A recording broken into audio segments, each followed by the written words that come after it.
Fala pessoal, estamos aqui para mais um vídeo. Meu nome é Arthur, eu sou analista de valores imobiliários e hoje a gente vai falar sobre o resultado da B3. A B3 é a dona da banca, a bolsa, né, onde a gente compra as outras ações e ela própria tem ações no mercado, tá? B3 é uma empresa tranquila também, ela vem de um histórico de consolidação bem relevante, então ela abriu capital na época lá juntando a Bovespa, Bolsa de Valores de São Paulo, e a Bolsa de Mercadorias e Futuros, BMF, coisa assim. Posso estar errando aí no nome da sigla. Futuramente, lá para 2015, 16, nunca lembro o nome, 16, 17, nunca lembro o nome não, né, o período exatamente. Ela fez a aquisição da CETIP, na verdade, mais para frente, né, acho que aqui, sei lá, aqui começou a aquisição da CETIP, que era, né, uma empresa de registro, mais de títulos e tal, de balcão, gravames, e complementou muito bem o resultado da B3. Então, o ponto principal, assim, para a gente falar de B3, antes de começar a olhar os números, é sobre o perfil de maturidade da empresa. Então, ela veio de uma consolidação forte, querendo ou não, de um crescimento do mercado brasileiro e tal, ali no começo dos anos 2010. Logo depois fez uma aquisição bem relevante. A CETIP era quem é mais novo de mercado, né, nem sabe do que eu estou falando. Quem é antigão lembra da CETIP, era uma baita empresa para acionistas, muito gerador de caixa, muito rentável. E eles compraram, né, uma das melhores empresas da bolsa, para esse perfil de geração de caixa. Então a B3 veio de um crescimento muito acelerado, se você pegar, né, esse período todo, né, na casa de 2 bi de receita para 10, né? Foi absurdo o que ela entregou de crescimento de receita, de rentabilidade que veio junto, né? As linhas de negócio dela são muito rentáveis, e lucro líquido e tudo, né? O lucro líquido dela não cresceu tanto nesses anos, porque ela tá com a depreciação monstra também, né, do ágio de aquisição dessas empresas, tá? O da BMF lá já acabou, mas o da CETIP ainda está lá. É uma empresa que acaba rodando com float de um jeito ou de outro, né? Não é bem float, mas é recurso de terceiros dentro dela, então acaba ficando, né, com uma estrutura de capital tranquila. A dívida bruta dela não é alta, a bruta nós estamos falando, não líquida, tá? Não é alta frente aos resultados e ainda tem um monte de recurso lá dela, de terceiros, dentro do caixa. Ou seja, empresa com muita geração de caixa e, enfim, tudo bonitinho. Qual que é o ponto que o pessoal misinterpreta, né? Não interpreta bem a B3? A B3 teve uma mudança importante de perfil. Nesse período todo aqui, foi crescimento acelerado, muito por conta das aquisições, um pouco por conta da evolução do nosso mercado. Agora, pessoal, a B3 já não tem mais muito espaço para crescer tanto, pelo menos. Ela está investindo mais em inovação, então comprou uma empresa de tecnologia. Você vê que melhorou muito ali o canal do investidor, os produtos que a B3 tem, assim, digitais, de informação, então ela está apostando nessa vertente e tal, né? Não é aquele crescimento assim, expressivo. Então, agora, de agora em diante, salvo um novo grande movimento aí, né, que eventualmente mudaria isso aí, a B3 vai ser uma empresa madura de geração de caixa.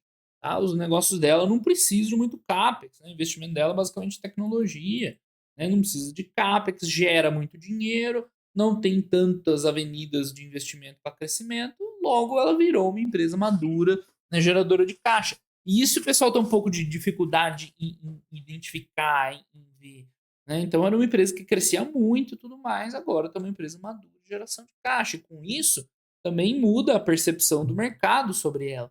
Então você vai ver, assim, eu falei ontem no vídeo do Odontoprev, né?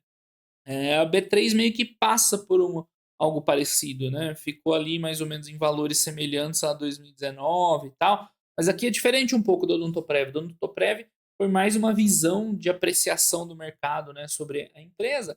Aqui é mais uma mudança de perfil.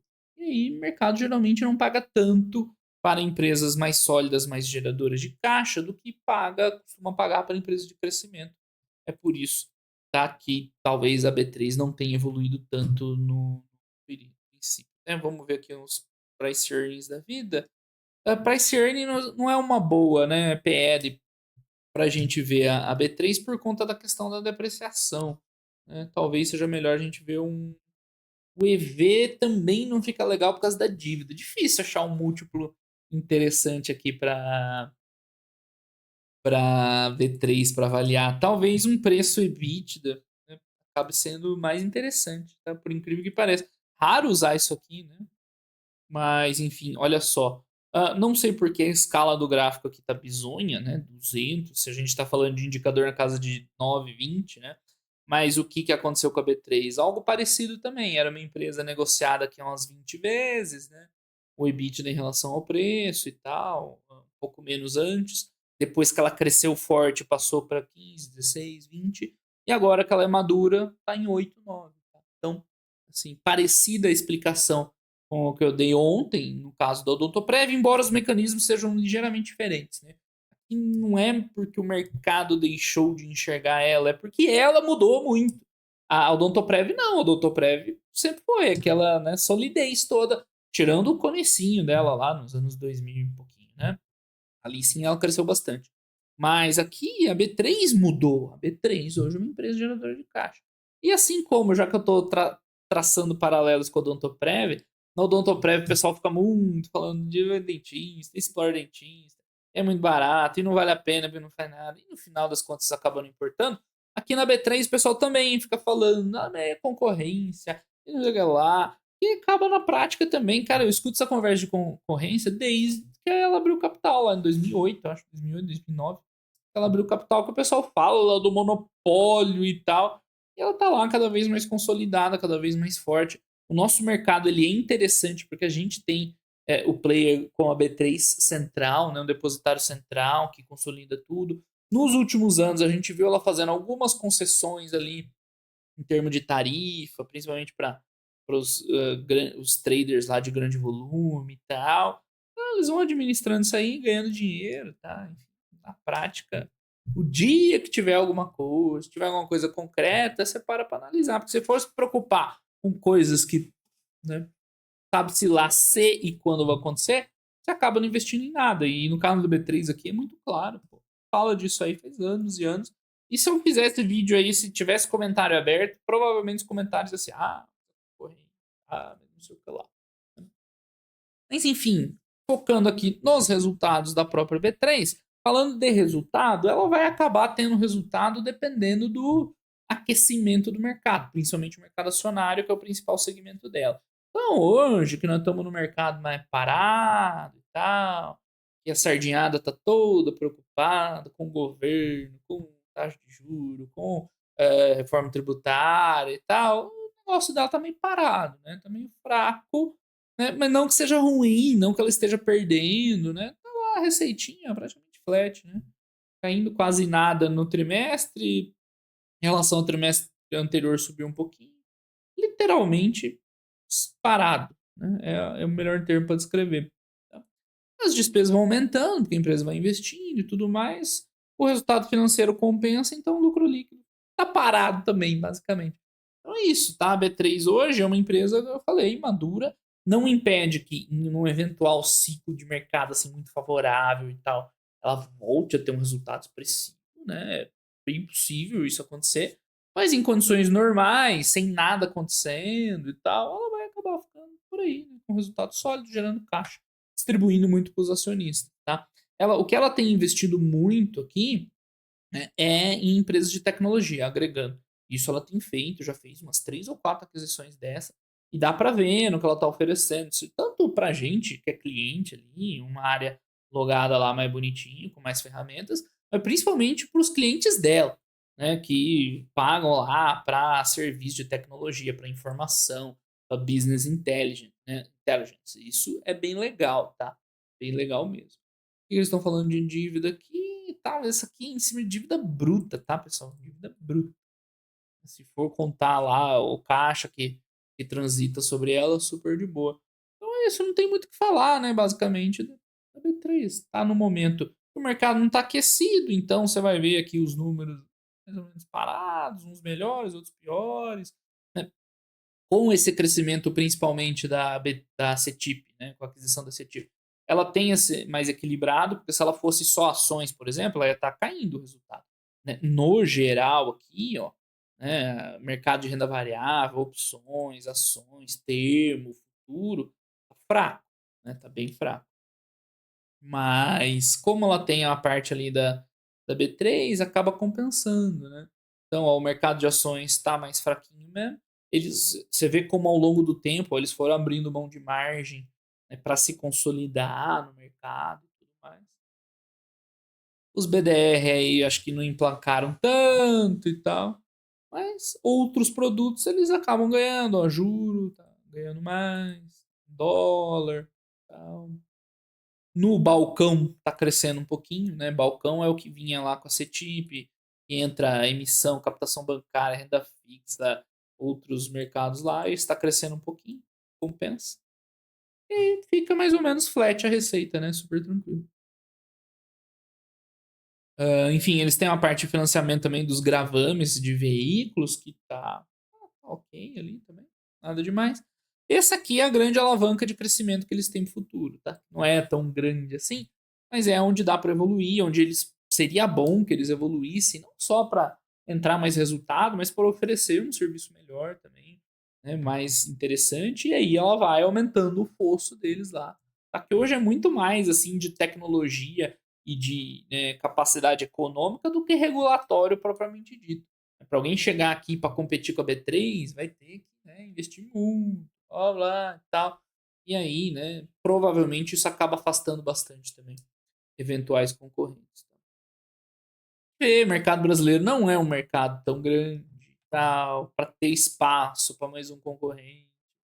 Provavelmente seria difícil. Enfim, chegando aqui para mais um pouquinho aí de resultados, nada demais aqui, a receita um pouquinho abaixo em ações, né? Aqui é a receita total, né? Aqui eles vão segregar para o segmento. Então, os segmentos compensaram a queda na linha de listado, que é onde entra, né, a renda variável. Justamente o que a gente estava falando. Aqui performou, né, também um pouquinho de queda em juros e mercadorias, e no balcão cresceu, compensou a queda nos outros dois. Basicamente isso aí. Mais ou menos compensou, né? Terminou caindo um pouquinho. Tecnologia, dados e serviços vem crescendo, isso aqui é legal, tá? Seria bem interessante que continuasse crescendo, pelo que eu falei. Infraestrutura ali, os financiamentos também crescendo um pouquinho. Juntando tudo, fica, né, mais ou menos estável. Que mais? As despesas vão crescendo um pouquinho, né? Normal, consolidação de empresa e evolução. E aí o lucro que cairia acabou sendo compensado pelo resultado financeiro, basicamente. Então, EBITDA teve uma leve queda por conta desse aumento de despesas com receita flat, né, receita estável, e o resultado financeiro compensou positivamente, né, porque aí entra taxa de juro alto, né, menor endividamento, mas, então acabou levando a um lucro líquido, cresceu uns 4%, que nem é o mais importante. Né? O importante é que a empresa está lá tranquila, mesmo no momento um pouco mais difícil. Porque assim, se você está tendo um mercado de queda forte, acaba que nem é ruim para a B3, tá? E geralmente esses momentos têm muito volume de negociação, tem muita volatilidade. Então, o mercado não é que o mercado de alta é bom para a B3, o mercado de queda é ruim. Não. Mercado de alta é bom porque atrai mais gente, atrai mais volume, atrai mais negociação, ela ganha mais dinheiro. E o mercado de queda forte é bom também, tá? Porque atrai mais, tipo assim, né? É bom em algumas circunstâncias. Claro que no longo prazo, muita queda forte pode acabar piorando, mas enfim, traz naquele momento muita volatilidade, muita negociação também. Então é positivo. Então, esse mercado mais chove não molha acaba sendo pior para ela, né? Porque vai afastando muita gente do mercado, tal, não dá muita animada, e aí sim você tem queda de volumes, que é o que impacta o resultado dela. Tá? Capex tranquilo, a empresa está distribuindo muito capital para os acionistas, porque basicamente também não tem muito o que fazer com o dinheiro. E é isso, pessoal. B3, empresa tranquilaça também, dá para ser sócio com tranquilidade, hoje está num valor legal, tá? Tem assim uma geração de caixa boa, é uma empresa madura, mas sofreu muito acho que por conta disso, né?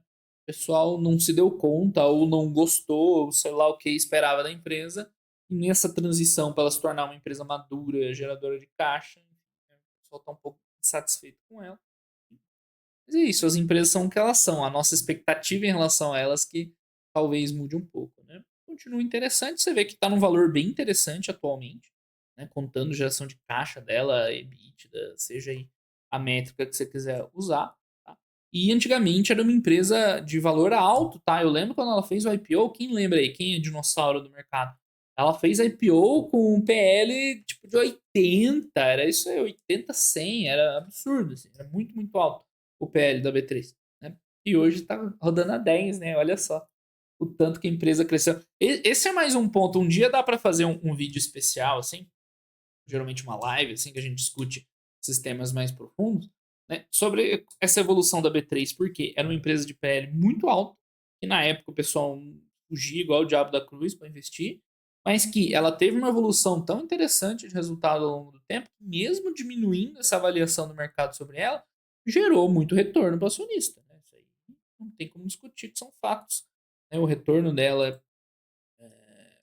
para os acionistas desde o IPO foi excepcional. Excepcional. Que veio do que? Da evolução dos negócios da empresa. Então, aquilo que eu sempre falo, a geração de valor, o fator mais importante de longe é a evolução dos negócios da empresa. A empresa evoluir, crescer, subir de patamar.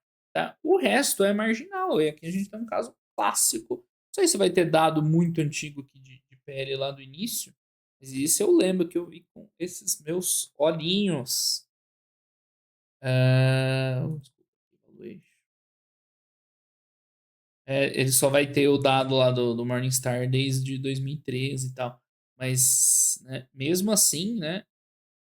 O PL dela é meio confuso, mas né, ela tinha um price earnings muito, muito alto lá atrás. Acredite em mim.